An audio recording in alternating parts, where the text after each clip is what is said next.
Assalamualaikum kawan, terima kasih sudah mampir. Yang namanya makhluk hidup di dunia ini pasti akan meninggal dunia kan? Setelah dia meninggal dunia, dia nggak akan bisa hidup lagi. Kagak, terutama manusia. Manusia ini kalau sudah meninggal dunia ya udah selesai tamat.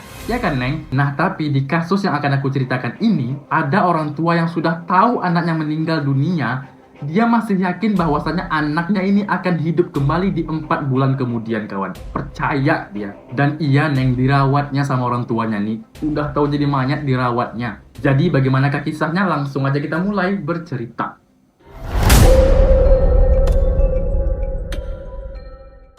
Aku akan terlebih dahulu menceritakan latar belakang dari si korban ya kawan ya. Aisyah Latifatul Humairoh adalah seorang anak perempuan berusia 7 tahun yang duduk di bangku kelas 1 SD. Ayahnya bernama Marsudi berusia 42 tahun. Sedangkan ibunya bernama Suwartinah berusia 38 tahun. Mereka ini tinggal di Dusun Paponan, Desa Bejen, Kabupaten Temanggung, Jawa Tengah. Si Aisyah ini terlahir dari keluarga yang pas-pasan kawan. Istilahnya tuh sederhana lah keluarganya ini. Aisyah sendiri dikenal di lingkungan sekitar sebagai anak yang aktif, mudah bergaul dan juga tipe-tipe anak yang ceria. Tapi berbeda nih dari anggapan kedua orang tuanya si Aisyah. Mereka ini menganggap bahwasannya anak mereka si Aisyah ini tuh kelakuan nakalnya tuh udah di atas batas gitu loh. Udah betul-betul nakal, nggak bisa dibilangin lagi. Seolah-olah nakalnya Aisyah ini nggak pantas dilakukan oleh anak berusia 7 tahun. Dan tapi kawan, di sumber manapun udah aku cari, nggak ada nih menemukan bagaimana kenakalannya si Aisyah nih. Orang tuanya si Aisyah ini nggak ada nyebutkan bagaimana kenakalan anaknya nih di luar batas tuh, entah apalah gitu, nggak tahu kok. Pokoknya si Aisyah ini di mata orang tuanya tuh nakal betul. Sehingga membuat kedua orang tuanya si Aisyah ini kewalahan nih dalam mendidik si Aisyah. Sampai-sampai kedua orang tuanya si Aisyah ini mengaitkan kenakalan Aisyah dikarenakan hal-hal mistis, kawan. Itu katanya. Sehingga kedua orang tuanya si Aisyah ini mendatangi seorang dukun setempat yang bernama Haryono untuk konsultasi. Anaknya nakal nih ha, dikaitkannya sama hal-hal mistis. Terus konsultasi pula sama dukun. Singkat cerita sampailah mereka ini di kediamannya si dukun tersebut. Sesampainya orang tua si Aisyah di sana, mereka ini langsung lakukan membicarakan keluhan mereka, kekhawatiran mereka terhadap si Aisyah karena kenakalan si Aisyah ini yang udah di luar batas, kata dia. Dukun tuh ya dia duduk aja mendengarkan setiap percakapannya orang tua si Aisyah ini. Sampai pada akhirnya si dukun ini tuh ngomong, "Pak Bu, anak kalian si Aisyah ini nakal disebabkan oleh genderuwo. Anak kalian si Aisyah ini adalah keturunan genderuwo, makanya nakalnya bisa kayak gitu." Itu katanya keturunan genderuwo. Dan kalian tahu, orang tuanya si Aisyah ini percaya. Percaya kalau anaknya itu keturunan genderuwo dan percaya kenakalannya itu diakibatkan oleh si genderuwo tersebut. Ngomong lagi lah itu kan orang tuanya si Aisyah ini kan. Terus Pak, gimana Pak? Gimana caranya Mbah? Gimana Mbah tolong sembuhin anak saya Mbah? Itu katanya. Dijawab lah itu kan sama si dukun ini kan. Dibilang gini, untuk menyembuhkan anak bapak, kita harus melakukan ritual pembersihan pak. Dengan syarat bapak dan ibu membayar sejumlah uang senilai 6 juta. Ya Allah, beneran dong dibayar 6 juta sama kedua orang tuanya si Aisyah ini. Percaya dia. Jadi kawan, ritual pembersihan yang dilakukan kepada si Aisyah ini dilakukan untuk menghilangkan si genderuwo ini. Untuk menghilangkan aura negatif di tubuhnya Aisyah. Kan si Aisyah nakal nih. Nah, setelah dilakukan pembersihan tersebut, si Aisyah ini akan menjadi anak yang baik. Itu katanya. Tata cara ritual ini dengan cara menenggelamkan kepalanya Aisyah ke dalam bak mandi berulang-ulang, kawan. Kepala si Aisyah ini ditenggelamkan ke dalam bak mandi berulang-ulang. Kayak gitu. Sekali lagi orang tuanya si Aisyah mengatakan, yes, lakukan. Singkat cerita sampai datukan di bulan Januari 2021 di mana ritual ini akan dilakukan kawan. Dilakukan itu kan ritual pembersihan dengan menenggelamkan kepalanya Aisyah ke dalam bak mandi. Dibawalah Aisyah ini ke dalam kamar mandi. Dan benar aja kawan, kepalanya Aisyah ini ditenggelamkan ke dalam bak mandi yang berisikan bunga-bunga kembang dengan ukuran bak mandinya tersebut panjangnya itu 2 meter, lebarnya itu 1 meter. Kepalanya si Aisyah ini ditenggelamkan berkali-kali ke dalam bak mandi tersebut kawan. Macam tu ha. Angkat lagi. Angkat lagi. Angkat lagi. Sampai akhirnya Aisyah ini meninggal dunia kawan karena kehabisan napas ditenggelamkan sama si dukun tuh ha. Ya Allah ya Tuhan ya Karim. Dan kedua orang tuanya si Aisyah ini tahu nih bahwasanya anaknya nih, anak kandungnya sudah meninggal dunia. Terus kedua orang tuanya si Aisyah ini diyakinkan sama si dukun tersebut mengatakan kepada orang tuanya Aisyah tuh, "Pak, Bu, tenang aja ya, si Aisyah ini akan hidup kembali, bangkit kembali di 4 bulan kemudian." Dan diomongin seperti itu, kalian tahu kenapa? Orang tuanya Aisyah ini, ya Allah ya Tuhan, percaya bahwasanya anak dia ini akan hidup kembali di 4 bulan kemudian. omongan si dukun yang dipercaya dia. Ah ya Allah, emosi gua. Dan nggak sampai di situ aja kawan. Pak, Bu, sekarang kalian pulang, kalian harus membersihkan tubuhnya Aisyah seminggu 2 kali. Orang tuanya si Aisyah ngikut-ngikut aja dia kawan. Ah, dibawanya anaknya tuh pulang, jasad mayat anaknya tuh dibawanya pulang, dirawatnya, dibersihkannya jasad atau mayatnya si Aisyah ini seminggu 2 kali kawan. Dibersihkannya tuh rutin seminggu 2 kali. Astagfirullahaladzim ya Pak ya. Astagfirullahaladzim ya Bu ya. Tolonglah Bu ah. Aduh, hampir 4 bulan tuh kawan orang tuanya si Aisyah ini merawat jasad atau mayatnya Aisyah ini di dalam kamar mereka. Tiap minggunya tuh rutin mereka bersihkan lah tuh tubuhnya si Aisyah. Mereka rawat Aisyah, mereka lap-lap. Apa nggak bau tuh kawan? Bau.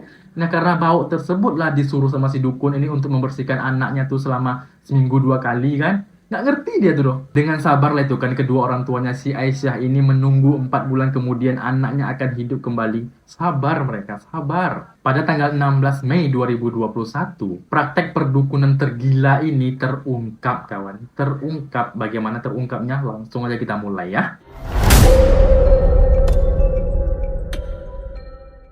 Nah, jadi ceritanya itu paman dan bibinya si Aisyah ini berkunjung lah nih ke rumahnya Aisyah. Dalam 4 bulan terakhir, paman dan bibinya Aisyah ini beberapa kali berkunjung nih ke rumah orang tuanya si Aisyah. Tapi setiap kali mereka ini berkunjung, mereka nggak pernah ketemu sama si Aisyah lagi. Setiap ditanya kepada orang tuanya si Aisyah ini, mereka ini bilang, banyak alasannya tuh. Aisyah pergi keluar lah, Aisyah pergi main lah, Aisyah pergi sekolah lah, si Aisyah pergi ke rumah saudaranya lah. Banyak alasan mereka tuh. Sekali 2 kali paman dan bibinya si Aisyah ini oke-oke aja lah. Mungkin ya kali ya lagi main-main aja gitu kan. Tapi kalau sudah lumayan sering, pastilah curiga mereka nih. Ini kemana anak ini ha? Sampai pada akhirnya pada tanggal 13 Mei 2021, saat itu lagi suasana lebaran, salah satu kerabatnya orang tuanya si Aisyah ini datang nih untuk bertamu kan berlebaran. Pas dia datang yang hanya ada tuh orang tuanya si Aisyah aja. Aisyah ini nggak ada. Di titik ini kerabatnya si Aisyah ini udah mulai curiga betul dia nih. Kok kenapa nggak pernah dengar kabar si Aisyah dia nih ya? Orang tuanya ini ada kok terus tapi anaknya si Aisyah ini nggak pernah ada lagi. Akhirnya kerabatnya si Aisyah ini didesaknya itu kan. Woi, kau kemana anak kau ha? Anak kau kemana? Kau nggak pernah tengok lagi si Aisyah nih. Kalian ada nggak? Anak kau nggak ada? Macam mana itu? Udah berbulan-bulan loh aku nggak nengok anak kau nih. Iya anu ini banyak cerita dia tuh, banyak alasan dia tuh. Cepatlah ngomong di mana anak kau tuh. Terus ibunya si Aisyah ini ngomong lah kan, oh iya dia nih pergi ke apa ke rumah kakeknya, kan lagi lebaran nih ha. Jadi dia pergi ke situ ke rumah kakeknya. Itu katanya. Karena kecurigaan kerabatnya si Aisyah ini udah memuncak gitu kan. Akhirnya dia pergilah ke rumah kakeknya si Aisyah nih. Ditanyanya langsung. Pas kerabatnya Aisyah ini sampai di rumah kakeknya pun terkejut. Ha, mana ada si Aisyah di sini? Aku pun udah berbulan-bulan nggak ketemu si Aisyah tuh. Nggak pernah lagi dia kesini dong. Kok di sini pula kata orang tuanya? Ha, apa nggak shock mereka berdua tuh kan? Shock mereka saat itu. Oh ini kenapa nih ya? Ini kayaknya pasti ada nggak beres nih.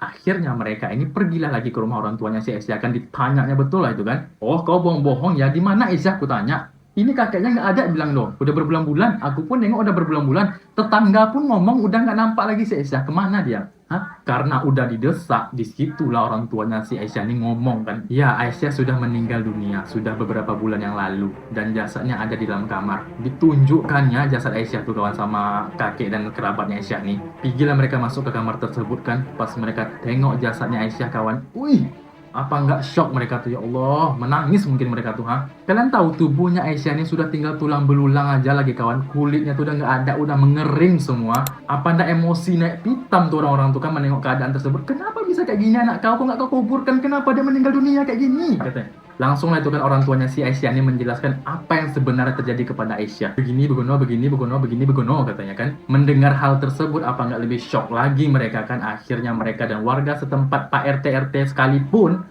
langsunglah melapor kepada pihak kepolisian kan. Ini udah gila kok nih aku rasa ya. Kemudian di tanggal 16 Mei 2021, langsunglah mereka melaporkan kepada pihak kepolisian. Dan pihak kepolisian pun datang tuh ke rumahnya si orang tuanya si Aisyah ini kan untuk melakukan olah TKP. Langsung itu kan dilakukan interogasi kepada orang tuanya Aisyah ini kan, kedua orang tuanya nih. Ditanya itu kan, kau kenapa bunuh anak kau seperti ini ha? Ini kenapa? Dijelaskan itu kan sama orang tuanya, kembalikan begini, begini lah. Dah, langsung itu kan polisi ini mencari keberadaannya si Dukun Haryono ini. Pas dicari ketemu si Dukun Haryono ini kawan, alhamdulillahnya kabur mereka kan. Langsung itu kan mereka ini dijadikan tersangka. Siapa aja? Kedua orang tuanya si Aisyah, ayahnya bernama siapa ya? Marsudi, ibunya Aisyah bernama Suwartinah, Dan juga si dukun ini bernama Haryono, dan anak buahnya si Haryono bernama Budiono, kawan. Jadi lupa aku tadi bilang, kawan, bahwasannya ketika si Aisyah ini dilakukan tenggelam itu, dilakukan ritual menenggelamkan kepala Aisyah ke dalam bak mandi itu, si Haryono ini, si dukun ini dibantu oleh anak buahnya, si Budiono ini. Jadilah mereka berempat ini dinyatakan sebagai tersangka atas hilangnya nyawa si Aisyah, kawan. Dan mereka terancam hukuman selama 20 tahun penjara, kawan. Nah, begitulah kawannya kisah dari Aisyah Latifatul Humairoh ini dari Temanggung. Sangat-sangat menyayat hati, sangat-sangat mengiris hati, kawan. Lagi emosi aku mendengar cerita ini ketika aku merisetnya tuh sebenarnya. Tapi aku nggak habis pikirnya tuh sama orang tuanya si Aisyah ini. Memang kita nggak bisa juga menjudge orang tuanya si Aisyah ini ya. Entah dia dalam tekanan, entah dia dalam kepercayaannya dengan hal mistis itu kuat, entah karena sudah dicuci otak sama si dukun tersebut, kita nggak tahu kan. Tapi itulah, masa nggak bisa bedain yang udah meninggal. Aduh, anak kau loh itu, Bu, Pak. Jadi itulah kawannya, hal-hal mistis ini tolonglah jauhkan, ya. Jauhkan. Anak nakal bukan berarti hal mistis pula. Ya memang mungkin anak tersebut lagi aktif-aktifnya kan. Kan bisa jadi. Selogika aku aja ya, anak umur 7 tahun tuh senakal apa sih gitu. Nah, sampailah kita di penghujung cerita ya kawan ya. Untuk teman-teman sekalian, jangan lupa untuk like, comment, and share, dan juga subscribe. Bunyikan lonceng notifikasinya agar kalian tahu kapan aku upload. Saya Idrino Frizal pamit undur diri. Wassalamualaikum warahmatullahi wabarakatuh.